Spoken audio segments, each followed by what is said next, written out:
Hey guys, welcome to episode 32 of the Motor Marvel podcast. Yep, yeah, pretty exciting. I've got a few fun things to talk about, Sal, and a few upcoming events. So yes, we do certainly have upcoming events happening. As always, they will be updated on the podcast, on our Instagram, on our TikTok, but most importantly, on our website.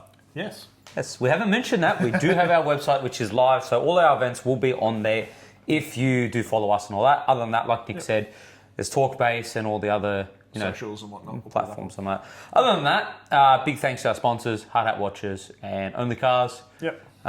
Let's get on to the podcast. All right, let's do it, Sal. We got some fun things to talk about today, so let's get rid of this. First one, what is this? Right, so I found this on the internet. You did find this? Tell me. And I think this is pretty exciting that Audi had this and never ever released it. It's because they had a V12 diesel, a 6-litre twin-turbo V8 turbo diesel, twin-turbo V8 diesel, a V12 diesel. Can you say it? V12. V12 diesel? V12 diesel. Sorry, I'm mucking up my words. That we never... It came straight over a Le Mans car. Like, why wasn't this ever a thing? And it was manual. Surely it just... Oh, come on. Are you serious? That would be awesome. A diesel? Yes. You imagine the torque, 0 to 4.2 seconds. It probably... And made 737 pound-feet of torque.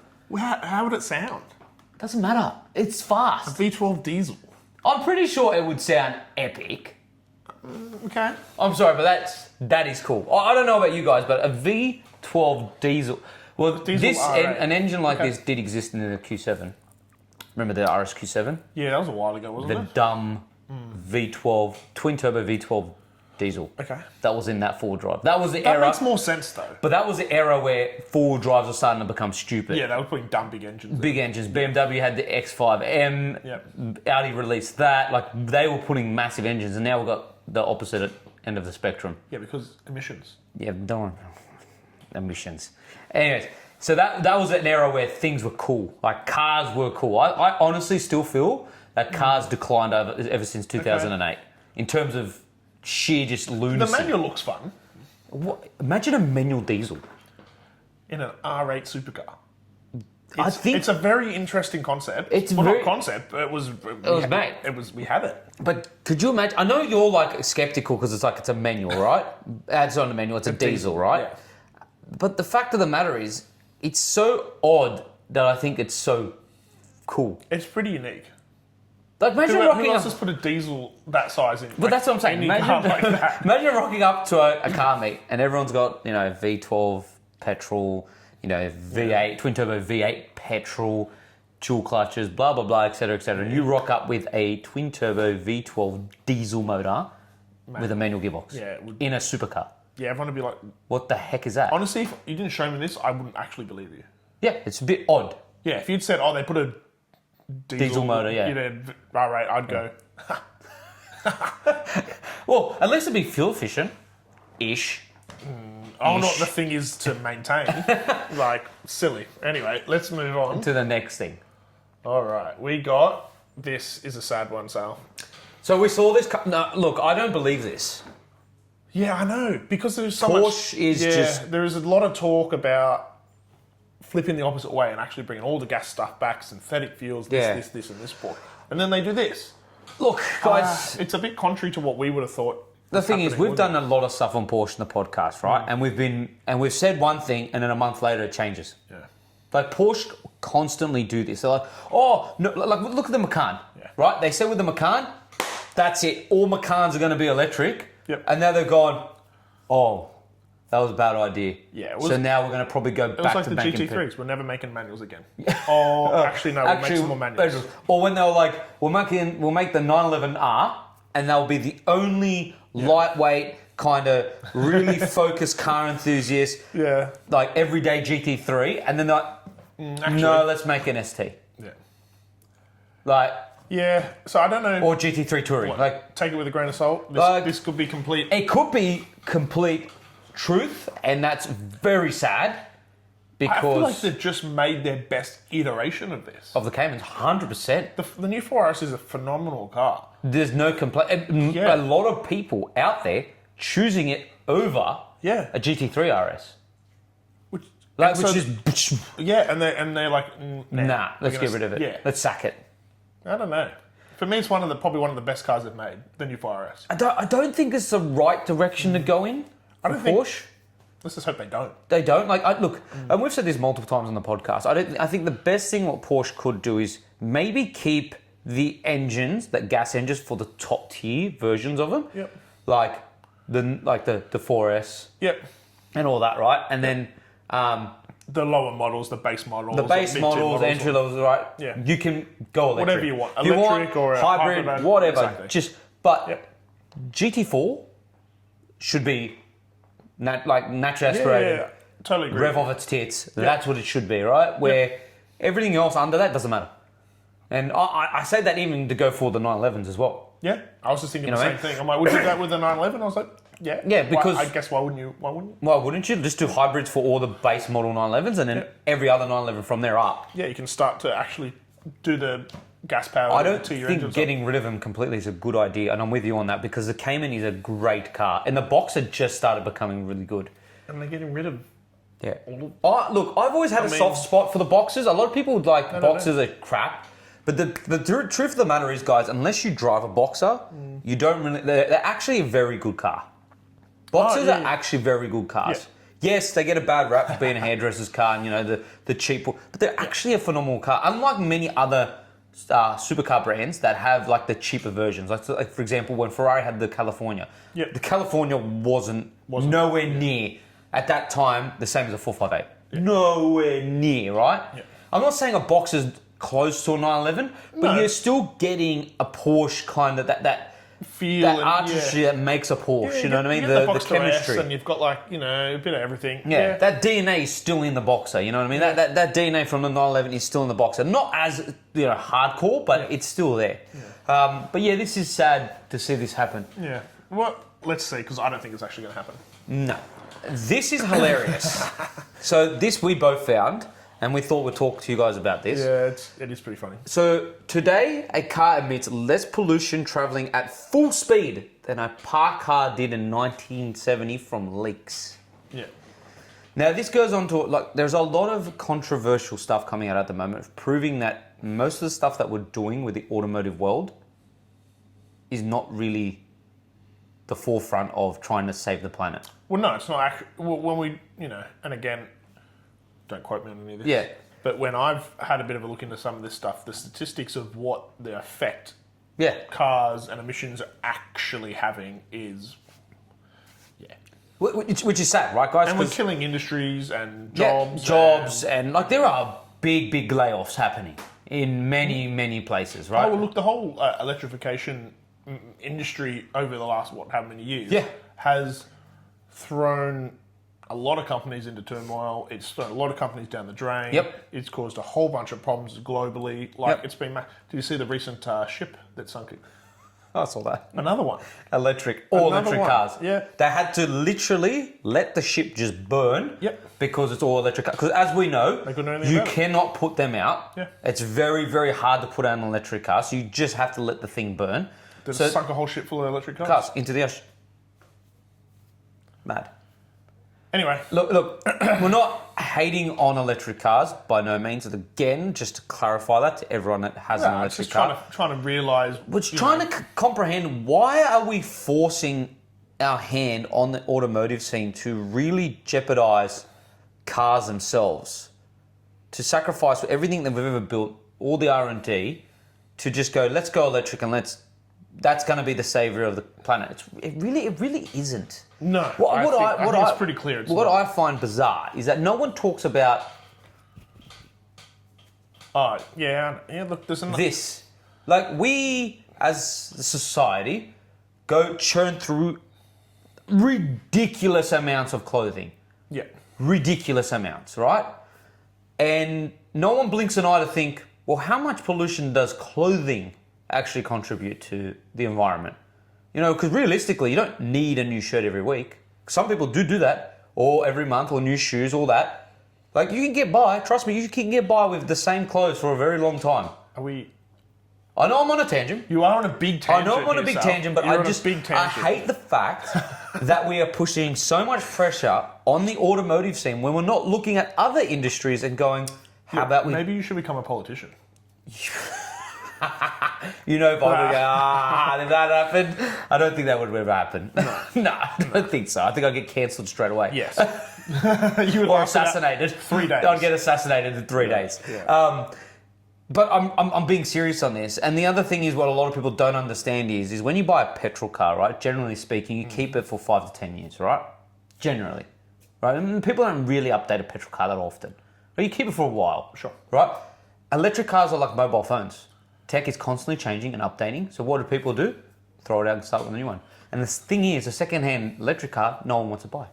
No, it's because they were worried about the cost of what it's going to be. No one buys them. Replacing all the batteries. I know through a source, which I can't state to you, there's a certain manufacturer that's put a ban on taking in electric second-hand cars. I heard the same thing. Yep, they won't take them in. So if someone comes to trade in an electric car to this certain brand, they will go, nope, we won't trade it in because we do not want it. Because they know they can't sell it. Yeah. It's just a liability. So then what happens to them? Do they just go into a pit? Like, this is where I'm getting at. Like, send them off into outer space. But, like, you know what I mean? Like, they're like mobile phones. We just keep replacing them. I get it. There's no longevity to it. Look, to be fair, we could have Sal sit here and talk about this all day. Yeah, we could. But we're going to go on to the next topic. I think Nick's that's probably a good idea because he would just tangent global economy. Oh, look. Another thing on electric. I know. We don't have to say too much about this one because I think this is just a thing that we thought was going to come. Look, it's still crazy what this thing can do. Yeah, no doubts that it's what it is. It's like hat off to an achievement of putting the electric motors in this because it is a pretty cool thing, right? But again, how we've said on previous podcasts, when a car is petrol and then you change it to electric, no one's going to buy it. It's a big statement, but I think it's the biggest thing here is most people would buy these cars because they had the stupid V8 in them. Can I say something? And they were just like, and this is what you did in one of G-Wagon. It's like this. It's exactly like this. You have a fantastic burger shop that makes really fatty, greasy, beautiful tasting burgers that are full of all the flavours and all that, and you go, I'm going to make them healthy. Yeah. What have you done? Like you just said. Yeah, I know. You've just gone, your target audience has just gone, nah. What is this? Yeah. They're like, so you might get a new target, but it's very niche. Yep. But your majority of customers have gone, nah. So... And I think that's probably a good analogy to use across the electrification industry in general. But you can't... They're making some cars that aren't targeting the people that they were previously marketed for. Correct. And that's what the issue is. But we knew this and we saw this coming, Okay, so this is really cool. Yeah, this just looks like a bit of an update on the Emira. I love the Emira. This is prior to obviously them potentially changing the engine that we're talking about. Correct, to the V8 guys. Yeah, so well, we don't know. We don't know. Speculations at the moment. You know, speculation's changed, but obviously they've done here what looks like a little bit of a facelift, a little bit of a tidy up. Yeah. They've changed a few things that they've obviously... You keep talking, I'll show everyone the photos. Yeah, that they've obviously, I don't know if I'd say had problems with, but I presume they'd had some feedback on from this is really people nice. who own the cars. Oh, look, it's got like what you had. The exposed linkage. Yeah, the exposed linkage and whatnot.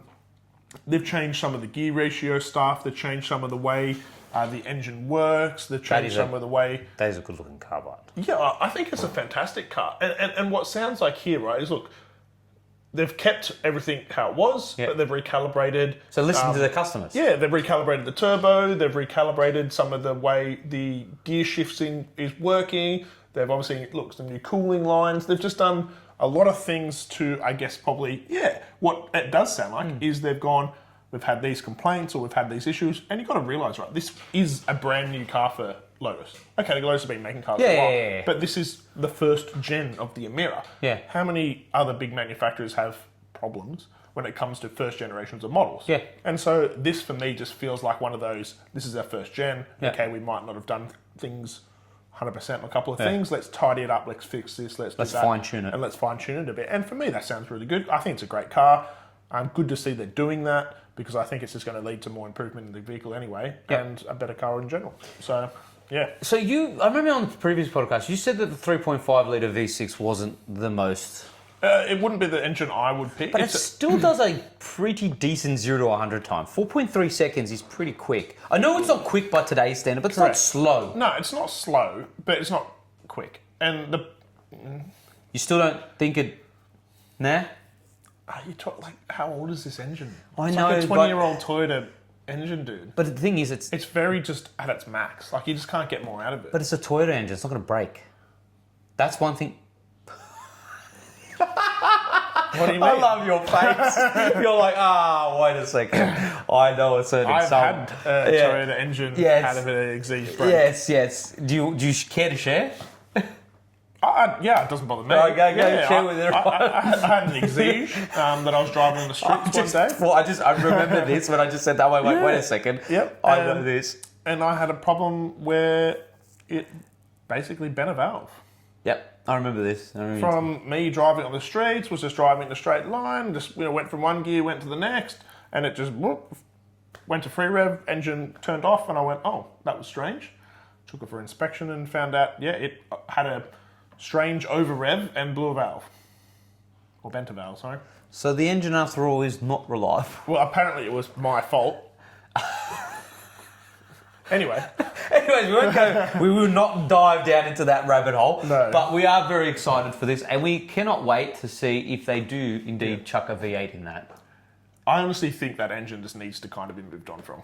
I get why they did it in the first gen, because it was the old engine, they probably had access to it, it was cost effective, you can put it in, they know it, it's tried, it's tested, all the rest of it. I'm sure mine was an outlier when it comes to engine experiences. Yeah.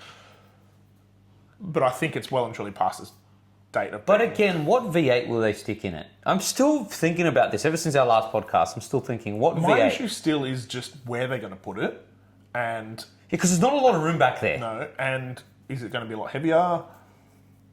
Is it going to upset the balance of the car? Because how was your engine mounted? Not longitudinal. No, was it? Yeah, I think it was. But it was sideways. It was. Yeah, but see, that's the thing, right? How are they going to fit that? If they do put a V8 in there, how are they going to fit a V8 in there? Yeah, how are they going to fit it? How much weight? What's it going to do to the balance of the car? Is it going to have too much torque or not enough power? Is it like? Do you know what engine would be very good in that car? Seriously, and I don't know why they haven't thought about this. 5-cylinder Audi motor. Yeah, I think that would honestly be. That would be a cracker motor in that. Yeah, was that what KTM did? Yep. You put the RS3 motor in that. Yeah. Wow. Wow. Yeah. With a manual gearbox, oh my God.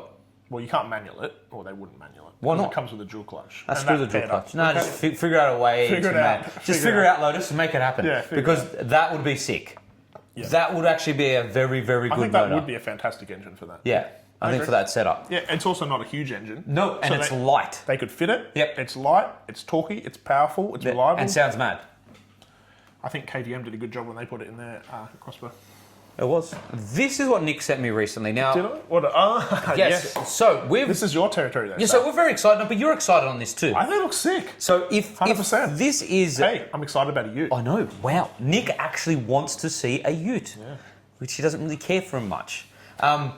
So if this, for some reason, takes inspiration from the Santa Fe, Yeah, which to me already the front does. this is a concept, so we don't know if this is real. Yeah. But if that is exactly how it's going to look, hat off to Hyundai, because that's probably one of the best looking Utes on the market. I think it'll be awesome. And if they do a similar interior, Yep. I think there will be no question, but no one will be, I'm sorry.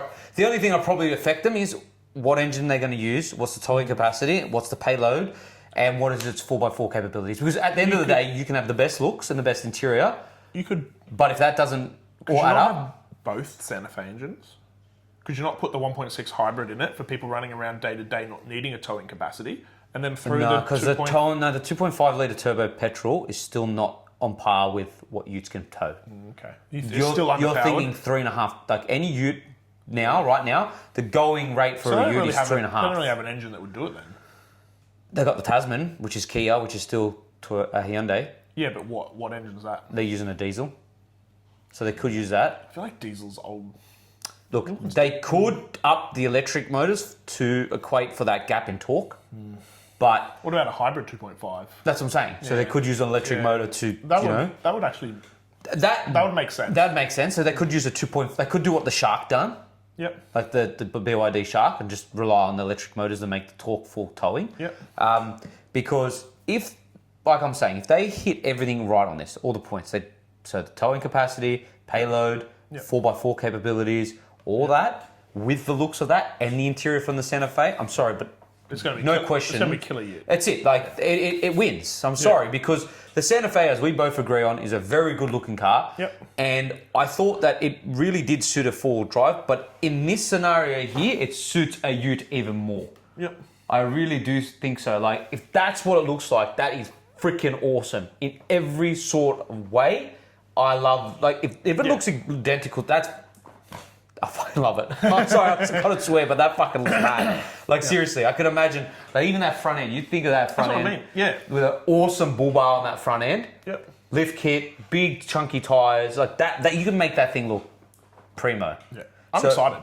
For you, Sal. I'm actually excited. So I'm excited to see what it's going to look like. Same. So we'll stay tuned for that. 100%. Now on the final thing, which is the most Your mates. All right, so as we all know, the Grand Tour has finished, which which was very upsetting, personally for me because I love seeing these guys. Yeah. Big inspiration to me. Most importantly, I don't think you can replace them. Now, Nick off camera says you can to a degree. I think what for me, what I was saying to Sal is, I think obviously with the OGs, they had a recipe there that was super successful. Yep. And I think they're just trying to recreate a similar vibe that will be as successful. And I know it's not... And so the problem you have then, right, is if you're trying to replicate, Yes. you're either going to do a good job of it or you're just never going to compare. And I think it is going to be hard to compare to the OGs because they are so good. Yep. That Sal's, I think, thinking he'd probably nearly just prefer something completely different so that it's not as same and comparing. I am, because what they've done is, right, they've gone and grabbed the boys from Throttle House, right? Yep. And now, all due respect, I think these guys are fantastic. Like, right? Yeah. But I don't think they have what it takes to be... Like, they're trying to make... So it's clear here what they're trying to do. So they've grabbed the boys from Throttle House. They've grabbed this guy that's a trained... is a train enthusiast. I don't know too much about him, right? But he's huge, right, when it comes to trains. And if you kind of can see what they're trying to put together here, they're trying to get the guy from the trains, is like James, and the other two are like Richard and James, right? I can see what they're trying to mimic here. They're trying to like create that chemistry again. Yeah, But it's the fact of the matter is the reason why Top Gear works so well is because, I'm sorry, they didn't have a filter, especially Clarkson. Clarkson does not give a shit at what he says, and I love him for that. He tells it as it is. If he doesn't like something, he says it. And to be fair, all the greatest journos that I've seen and look up to that are car journos are guys that do not have a filter. Chris Harris, Jeremy Clarkson, Richard Hammond, James May to a certain extent, they don't care. They say what they want to say, and if people don't like it, they don't like it. That's it. And I feel like in today's world and society, it's really hard. You don't think these boys will do that? I hope they do. I hope they come out of their shell and they just go, you know what, screw it, I'm just going to be who I want to be. And you know what, people don't like it, they don't like it. I hope so too. Because I do want it to work. I really do for these guys. The OGs are gone. Yep. We need something. And want a replacement. Yep. We hope it's them. It's just, I don't... And look, that's fine. Have your reservations, but all I can give you, be open-minded. I am being open-minded. Let's be open-minded. Maybe they will be awesome. I just think we need presenters these days that are a bit more... less... How can I say this not being... I'll just say it. Less of a softy when it comes to making an opinion. Because when you say something, yes, you're going to offend some people. You're going to offend some people, you know what I mean? Inevitably, it's going to happen. Look, people I think are just worried about getting cancelled these days as well. Yeah, but is that really a bad thing? Because at the end of the day, you will get cancelled, but there'll be people, right? Hear me out, right? There'll be people that agree with you. Oh, no, 100%. that will want to see your content. Yeah, to be fair, most of the people who are doing the cancelling aren't the ones you should really be caring about Correct. anyway. Well, let's look, for example, Russell Brand, right? Good old Russell Brand. One of your mates? Right. He's got his own podcast, Yeah. which has been banned on, like he's had episodes banned on YouTube various amounts of times. Eventually, his following just keeps growing. Yep. And guess what? He's now on a different platform Yep. with the full extent to his videos. So there is a way to keep going. And look, the good thing about Prime, right, is that they didn't cancel the OGs. And they still got to say whatever they wanted. This is true. They also did have a very big backing. A very Of big course, following leading to that right? point. But I think Prime is pretty open to the ability to say what you please. Within reason. Look, like, obviously, let's hope they give them, I guess, the leeway. And the let's freedom. hope they take the freedom. Yeah. And let's hope they do something with it. And if they do, it could be the start of something really good. Yeah. Other than that, guys, that's pretty much it for this week's podcast. But let's get on to some cool topics of what's happening in Motor Marvel. Yep. So we do have another Cars and Coffee event coming up. We've got a couple of special guests lined up as well. We've got Sal. a couple of special guests. So we've got some exciting... Oh, well, we've got Jeff on the next podcast. We do. With the Land Rover from our Cars and Coffee. Cars and Coffee. Yeah. So please stay tuned for that because we're going to be doing an in-depth... I'm excited about that. Yeah. I really want it. Like, Jeff's a mad dog. Yeah, absolute great guy. I'm Yeah. just super keen to hear about how he him built and- it. Yeah, how he got there. Because, to be frank, guys, he built that car by himself using YouTube. Yeah. Which pretty, is pretty cool. Yeah, nuts, right? Enthusiast's dream. Yeah. And he's also got a Porsche. Yep. So there's more cars that he's got. It's not just that. Yep. So we've got him coming up. We've got another special guest from another Porsche specialist shop. I'm not going to tell you just yet, but Yep. and we're going to actually take a tour around his shop, so that's going to be really Should be cool awesome. and fun. Yeah. And then, our Cars and Coffee. Do you want to talk Yeah, to... well, Cars and Coffee, we Yeah. are discussing at the moment and trying to confirm locations and whatnot. But we are very excited for that as well. Yep. So we're in talks at the moment and planning that. And once we have a few further details, we'll let you guys know and post it up. But keep an eye out. We were just ecstatic with how our last Cars and Coffee Yeah. was. It was awesome. For us, the amount of people that came and attended and the response we got was just everything we could ask for. Yeah, 100%. So we're excited for Cars and Coffee 3.0. 3.0. We've also got more cars coming up, so stay tuned on Instagram and TikTok for 3 things you like, 3 things you hate from me. So that will be posted very shortly. We're just trying to catch up on content. We've got a lot of content, so trying to catch up just editing stuff at the moment. So there's been a bit of a hiatus where people are like, oh, well, there's a bit of a gap on the... We are filming stuff, things are being filmed. This just takes the process of editing, so sorry about the delay. But other than that, guys... Thank you for watching and listening if you are. And we'll catch you on another episode of the Motor Marvel podcast. Don't forget to like and subscribe. Thanks, guys. Catch you soon.